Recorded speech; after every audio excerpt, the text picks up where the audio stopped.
Welcome back to Low Tide City 2022. Bobbles and Mustang still here, bringing you some excellent Smash Ultimate doubles action as we move through the second wave of pools. And Mustang, we have a absolute heater of a set coming up next. Yeah, kind of what you want to see for Major. You have basically some really good in-state talent, Chef, and of course Bert the Dragon, really explosive players against the national talent here, SkyJ and Base Mage. We saw both of these guys deal with their round twos convincingly, so seeing them fight right now is going to be one heck of a show. Yeah, absolutely. I think there might be some Texas bias in me, but I think Chef and Bert can really probably bring something here to this team here. They are going to have to watch out though for I think the Puff here. I think both Captain Falcon and Falco a little bit shaky off stage. So one errant Puff Nair off stage without a jump, and that could be an early stock for the yellow team. Absolutely, they have to be. If they're off stage at all, they are literally near the ledge. They have to be on camera. We're gonna get the dare up smash, and that's gonna kill. Dare up smash, and then Chef was right there with an up air of his own to close the stock out. Great awareness there by the yellow team, and they're up to an early lead. But unfortunately, going to get caught by the low lip at the ledge, just because SkyJ is not going to let that lead grow, of course. But of course, Bert's just throwing out these up smashes, and of course, Bert just known for that chaotic playstyle. He's going to need everything and more to beat these two. Yeah, absolutely. No matter the game, no matter the players, Puff will always be able to edge guard a Falco, and they almost go for the rest there. Big punish there from Chef. Let's see what he can get off of it. Oh my god, Bert trying to convert off the knee off the Falco move. But of course, SkyJ off stage now. Staying really good with the up B, of course, just going to catch and kill Incineroar. Really good coverage and neutral getup. Yeah, smart recovery there. Bert burns himself early and side beats back to avoid the base mage edge guard there. Armor on the Raptor Boot's going to try and get something going, but SkyJ right there to save his friend. Okay, Bert going to get these combos going on Incineroar. Goes for the crazy dare. Bert is just pulling out all the stops, wants to end these stocks as soon as possible, and I don't blame them. You don't want to keep Blue alive at all for any amount of time. Absolutely. Oh my goodness. You see, double. Yeah, another revenger there for good measure. Bert eats an inhumane amount of percent and dies off the side from the Alolan Whip there with the revenge boost on top. And now blue team has got a bit of a lead here. Oh man, these stocks are just disintegrating before our eyes. Puff surviving that F smash, but it's not gonna be long. Okay, get the Alolan Whip. Oh, that nice roll. It was nice, and the bear back and very nice from Chef. Oh, up smash there, cranks it out there, and now stocks are even, but SkyJ is gonna go off the side. Yellow team's got a nice. At least somewhat of a lead here, see if they can capitalize on top of it here, get this first game. Okay, but Base Mage being relentless off stage, but that was a really good tech from Yellow Team. They're going to have to tech every Jigglypuff edge guard attempt. There's going to be a lot of them, but of course, Blue Team evening it out, and Bert at high percent, he has to keep his composure here. Absolutely there, and let's see what they, okay, yeah, gets the punish he can there, doesn't eat too much of there off the conversion. Gonna have to find his footing here. Bert at high percent here, gotta watch it. Okay, Bert though, he gets the dare to get out of that Incineroar pressure, but gonna be eaten by that fair. And right now, gonna get that Alolan Whip at the side 6. He's not gonna do it, but now we have an edge guard attempt from SkyJ. The aggressive up B from Bert. I love the attempt, but SkyJ gonna pick up, or Base gonna pick up the edge guard. Yeah, absolutely. Yeah, I think both were thinking high recoveries there. Chef able to make it back. Unfortunately, Bert was not in the down tilt into the instant back air.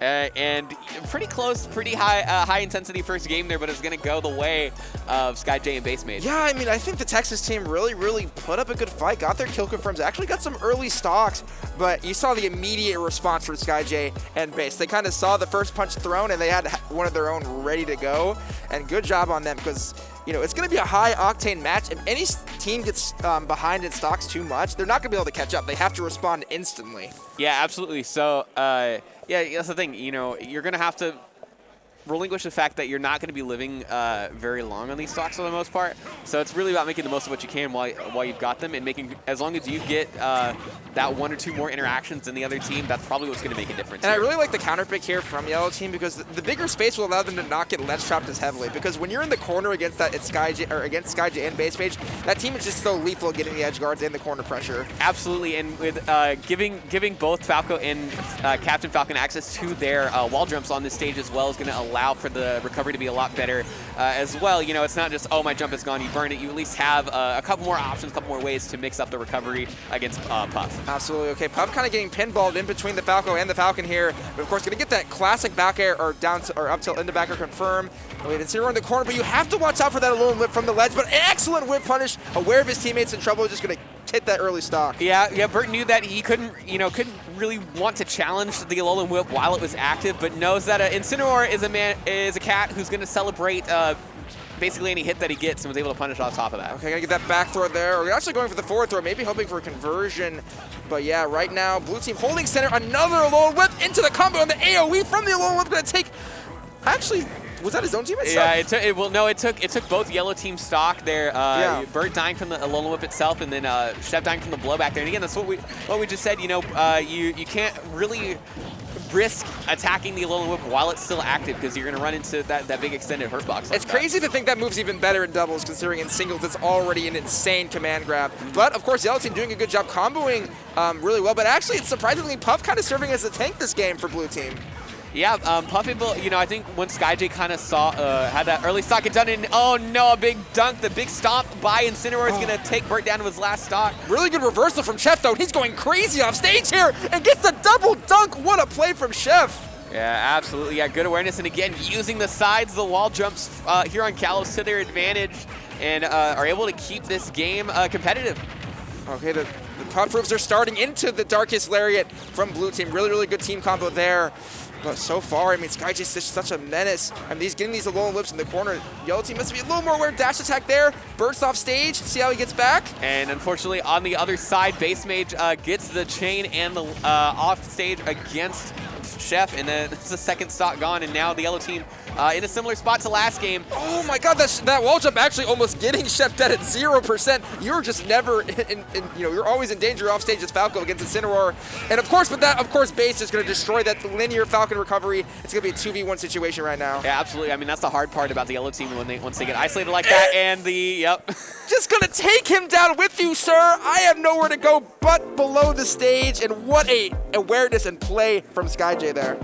Yeah, absolutely. You know, it was looking good for a second there, but unfortunately, I think the yellow team got isolated, and unfortunately, in those isolation, you leave Base Mage alone with your teammate.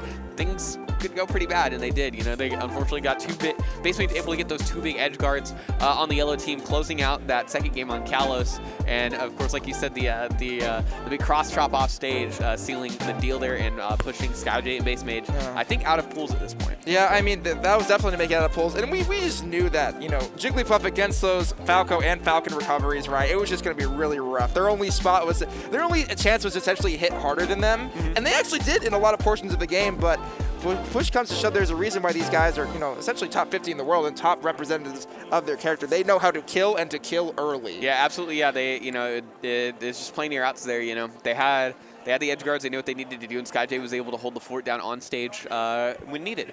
But yeah, definitely some close games. I think, you know, you can go say close 2-0 to the TO or however you want to, however you want to go it. But yeah, that's unfortunately that's how it works. I think Chef and Burt now have to play one more match in losers to make it out into the top cut, if I'm remembering the bracket right. But yeah, that's usually how it works. If you're in the winners pools, you just have one more to get out. Right.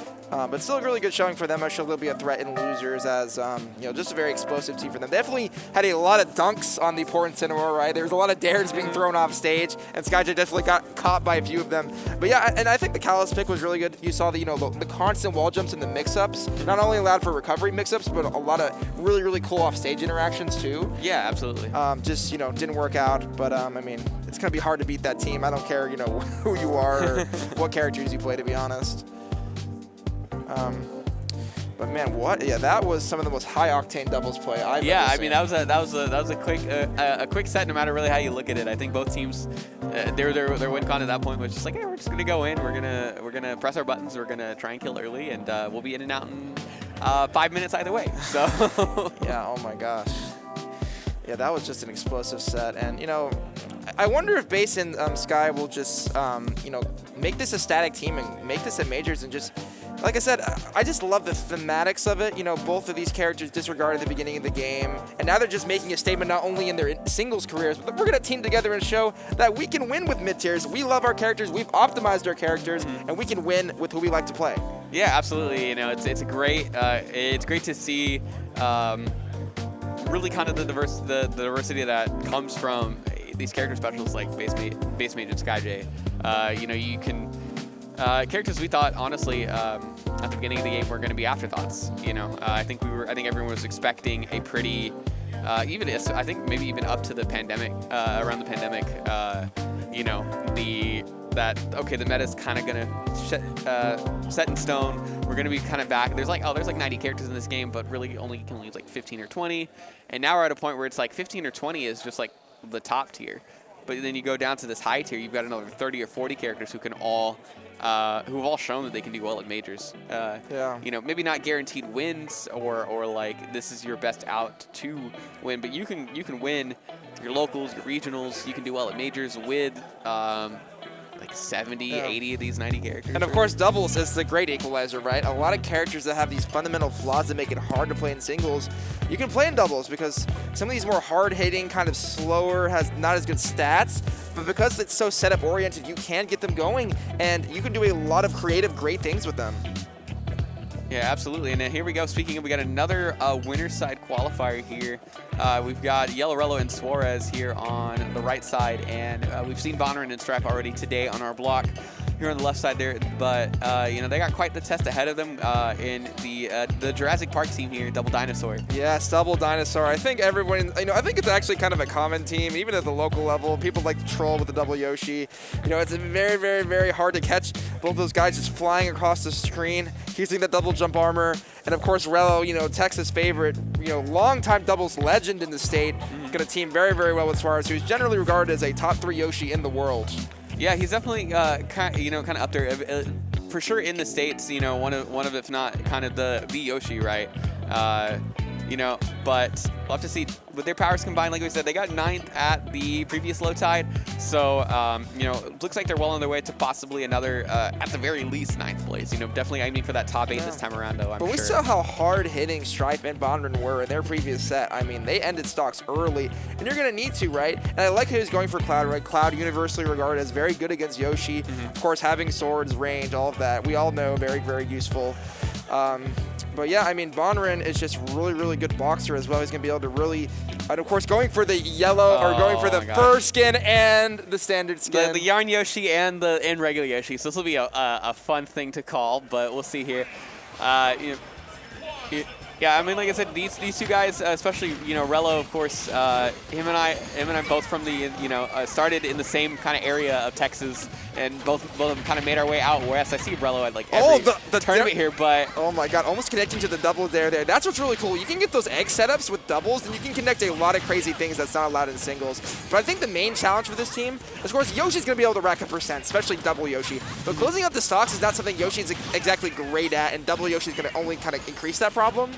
So we'll see how they creatively close up this stocks via edge guards or other uses of their tools. Yeah, absolutely. Yeah, kind of see how they. Obviously, the pass back and forth is going to be pretty good for them. Pretty solid. But just because their air mobility is just two Yoshis, you know, playing tennis with each other. But you're right. Closing these stocks out is going to be the big hard, especially, you know, Cloud's kind of putting up that wall. Zelda's got an ability to kind of box herself away from Yoshi too, if given the chance. So. Yeah, exactly. And Yoshi isn't exactly a small target, so these lightning kicks stand can be very, very brutal. And you already saw Cloud losing that stock there. That's going to be very, very good for Green Team. Yeah, that's a very interesting setup. They were able to convert off of the egg roll into the up air there to kind of close that out. So. And it looks like that's how they're kind of getting their stocks, right? They're getting them in their command grab situations, watching what the opponents do afterwards, and getting these back airs and up airs out just to put them in the stocks. Oh yeah, I mean, Yoshi can already kind of trap you pretty well just off of his own egg lay, but with another dinosaur kind of right there on top of you to cover any other remaining options you might have, it's pretty scary once you get egg laid. Yeah, exactly. Egg lays are only more deadly in this format. And so far, I mean, they're doing a good job. Of course, they have a lot of survivability, but it does not matter. That Zelda forward smash is strong. Yeah, good punish there out of the parry by Bonnerin to secure that first stock there. And, but it looks like Rello still got his first one, and they're going to try and add continue to pile on this extra credit here. Okay. Unfortunately, you know, Cloud usually very good at juggling, and that double up air just going to I don't even know who won out of that situation. That was kind of chaotic. Yeah, I think both Rello and Suarez were thinking the same thing there. Obviously the up air and the punish, but unfortunately it's going to end up with Rello losing that first stock there. Suarez is up air winning in the end. Yeah, unfortunately that's just one of the things in doubles, right? It's easy to think in a single situation to go for that juggle and be aggressive, but you got to notice where your teammates' awareness or where they are, right? And unfortunately just going to take your teammate's stock there. Let's see here. Yeah, Stripe holding on to this limit here, see if we can get anything out of it, but it goes away. Unfortunately, the time limit it reaches there. Oh, Aggressive landing there called out by Rello. The forward air is going to close it out. Suarez cleaning up his plate on the other side. And the Dinosaurs have moved themselves into a pretty sustainable lead here in this first game. Yeah, I like them using the dares, right? It's going to be a very, very good combo starter. And into the dares, into the up airs. The pressure in the egg lays from Green Team right now. Blue is just struggling to get any sense of stage control. Yeah, absolutely. Yeah, they're both trying to find some sort of ground, right? But it's hard. You want to, like, you feel pressured. You want to throw a box out to get yourself out of the given situation. But competing with these Byoshi boxes and this kind of vortex that they create is too much, as you see Strife just stumbling further and further back. He gets closed out there right as he grabs the limit. And we're wondering how they're going to close up these stocks, but it's just pretty clear that the double Yoshi pressure allows for so many confirms off the egg lay and a lot of crazy stuff. So they're just really, really trapping the opponent, like you said, in the middle and just following up and just getting these kills. Lightning Kick's adding some damage on here. But with 3 stocks to close out and Zelda not really having as much of a burst ability to kind of compete with the boxes here. We'll have to see what she can do. Yeah, doing a good job of shielding the Lightning Kick. Then the double back air pressure just going to smother Zelda like a sandwich. And of course, just forcing the onstage recovery, getting the F smash. Man, the Dinosaurs were just eating good on that game. I think Bonner was trying to thread the needle there, get that snap to the ledge, but I think it was just a tiny bit off and unfortunately landed right in front of Suarez for an easy F smash to close that game out. Yeah, I mean, double Yoshi, it's already going to be a lot of pressure. I expected a lot of percent to be done, but the ways that they did close out stocks, getting the up airs off the egg lays, getting just the double juggles going with those up airs, definitely really creative stuff, and I can understand why this team is a terror at a regional and major level. Yeah, it'll be interesting to see kind of how Bonner and Strife are going to adapt to this in the second game. And the Crom does come out, okay. So you still keep the same boxes as well, too, that you would normally have with the Cloud. Again, I think just still probably looking for more of a better, maybe a better kind of on-stage presence, maybe? I'm not entirely sure. Maybe it's just more of a comfortability pick at this point, because I feel like Cloud and Crom kind of accomplish the same thing. Yeah, they kind of do in a sense. And of course, Trifid, that's what I know him for, is as a Crom man. So, game 2, kind of back against the wall, going to the best character. But man, you see very, very few characters edgeguard Zelda that deep. Yoshi, one of those characters that can go all the way and still make it back. Yeah, absolutely. Excellent air mobility, that massive double jump. You can kind of, you really can kind of just go parallel with the person you're trying to edgeguard until you, and most of the time they're probably going to bite first. So you can kind of just react to kind of whatever they do. Beautiful conversion there by Rello too. Falling back air, up tilt, up air, closing it out, and unfortunately Strife getting edgeguarded by Swords on the other side too. And that's just kind of, the counter pick to switch to Crom, but it looks like things are still the same for the blue team here. Still having a hard time trying to get that stage control that they want. Yeah, and it's really unfortunate for Zelda, right? Because this is a trap-oriented character, but you have 2 characters in Yoshi that can just float above Phantom with all that airspeed. So it's just going to be very hard to land those Phantom picks as you're accustomed to as Zelda. Yeah, absolutely. It's a bit rough there. But they've got the Yoshis in the corner there, and an F smash by Bonner is going to close it out, keep the stocks even at least. They haven't taken too much damage on the second stock here, so they can definitely bring things back in. Their big aggressive up B by Strife as well to try to get some space going. Really, really love that wake-up option. Wherever you're an egg, you have to be very aware of your option afterwards, and up B is a great reversal option if you are caught in the egg lay situation. And then see Eggley coming out there. Oh, double dunk! Oh my lord! I thought is this the NBA? I thought we were watching Smash Brothers. Absolutely, yeah. Look, the playoffs are going on here, but I don't even. Are the Toronto Raptors even in the playoffs at this point? I am not aware. If they are, not a basketball guy. They are in Smash Brothers. We're watching the Raptors right now, man. That's very true. Suarez and Rello, big play there by the double dinosaur team, closing out. They're going to continue to go here with this aggressive offstage play to try and close this game out. Oh yeah, nice dash attack from Zelda. Very, very good burst option. But yeah, with Rello, at his last stock, right? So the blue team still has a chance here, but just from the way that they've pressured and conditioned the blue team, it's just going to be very tough to see them pulling this one out. But they at least have the Yoshis in the corner at the moment.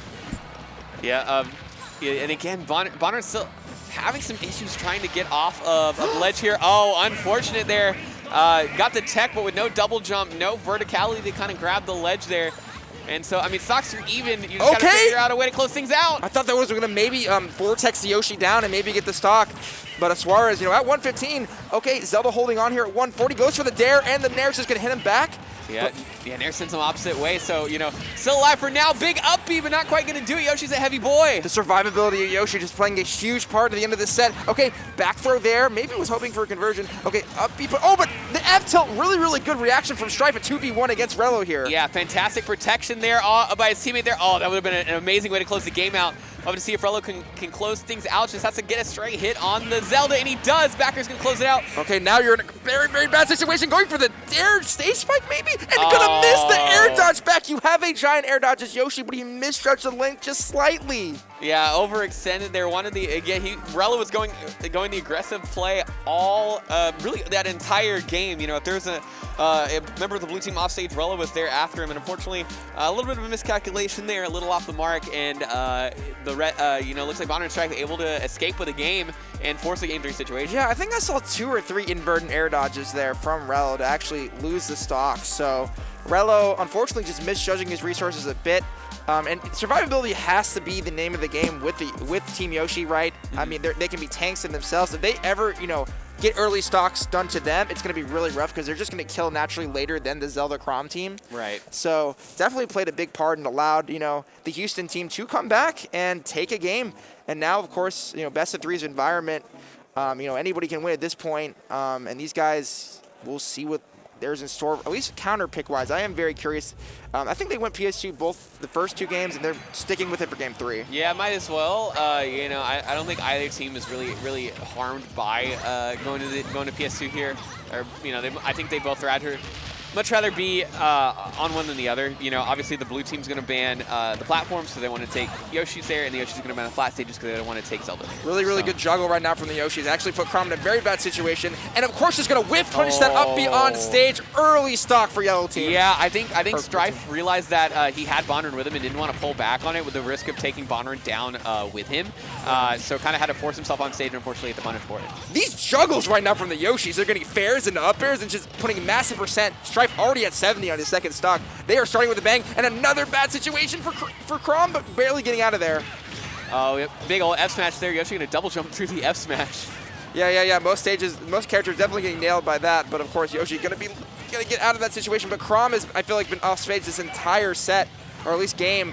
Can he find some stage control? And he does it. Of course, Yoshi with that, I think, getting upbeat there in the corner. Yeah, I think Bonner with the aggressive recovery there, I think got hit by the strong hit, did Yoshi, and kind of catapulted off the top there. And just going to take that, you're going to take that trade. Why not? Just put him in your mouth and just get it done with the F smash. Yeah, absolutely. Yeah, I think Green Team kind of realizing that they can, it's better, a lot more dividends to gain there from that trade. And now, with Chrom already on their last stock, it's going to be a lot more difficult to bring that game back back from the trenches like they did in the first time. Yeah, and I think just Green Team just doing their game plan to perfection, realizing that, Chrom is such a glass cannon, and if you just get him off stage and put him in this disadvantaged situation, it's going to be really rough. The team combos, too, already at 98%. Strife has to hold on for as long as he can here. Yeah, you just got to max. You just got to see do as much as you can. This is coming. Unfortunately, Yoshi still the weight, the little bit of heaviness that Yoshi's got, keeping him alive here. Okay. Oh, one is the S smash read, but actually gonna get S smashed himself. A little bit too errant there. I think wanted it too bad in that situation. The first 2 worked, but unfortunately the third not finding its mark. Yeah. And we'll have to see Bonner now the one having to kind of play on the back foot here with so much percent to go. Does get that F smash that time around for Stripe, and they still got a whole other stock to deal with for this dinosaur, but they worked for them the second game. However, evening it up with that Zelda S smash, excellently timed for Byron, and now we have 1 stock apiece for all the teams game 3 here. Yeah, absolutely. A lot of damage on the blue team here. Pretty fresh stocks with the dinosaurs, but we've seen the explosivity. Okay. Up tilt, up air, the most classic confirmed. We all love it, and if you're, against Yoshi, we all hate it. And now we have 2v1 situation for the Chrom. Very explosive character, but if he's off stage against 2 Yoshis, I don't know how you make it back. Yeah, you just can't go off stage. You got to try and hold center stage as much as you can. Try to tack on some damage. Before throwers are kind of risky in doubles. Okay, might as well go for the reverse up B, right? If you can catch a Yoshi inadvertently, yeah, if they're going to give it to you, yeah, you got to do what you can to pull this one in here. He's still doing a great job so far, staying immobile, staying. And almost catches him there, but I think you just got to stay by legend. Just go for that. It might be your only win con. But unfortunately, just going to get caught there. Really good effort from the Houstonites, but Team Raptor will prevail. Yeah, Jurassic Park, they're pulling away with the win there. Strife was looking pretty good for a second, but it's usually that one, you get you get like a little win here, damage here, and then you're like, okay, now I can kill him. Big move out, and unfortunately, in situations like that, that's the one overextension that the other team's looking for, and the guy you don't hit will punish you for that. Yeah, I mean, I thought, Team Houston did a really good job of closing out the early stocks. You saw a lot of Zelda F smashes catching those Yoshi landings. You saw a lot of really good F smash time from Strife. But unfortunately, when green team, the Yoshis, found their groove and got those combos and juggles started, the damage just started mounting and mounting, and the stocks just disintegrated before our eyes. Yeah, absolutely. It's hard to you get thrown into that kind of doubles vortex between the two teammates. It's hard to dig yourself out with any combination of characters, but especially characters, two Yoshis that can play off each other so well. They that amazing air mobility to chain nairs and up airs, and of course Downer does like 40 damage or something like that too. So, but I think they kind of Strife and Bronwyn found that little bit of hope in the second game. They were able to kind of secure it. Almost had it in the third too, but I think that big explosive opening that the green team got, where they tacked the damage on Strife, F smashed him at 80 and killed him like within the first 15 seconds. I think that was the deal maker there. It kind of forced Bonner and Strife to play a little bit more risky and play a little bit more heavy-handed to try and bring the game back into their side. Yeah, and you saw that. I mean, after Strife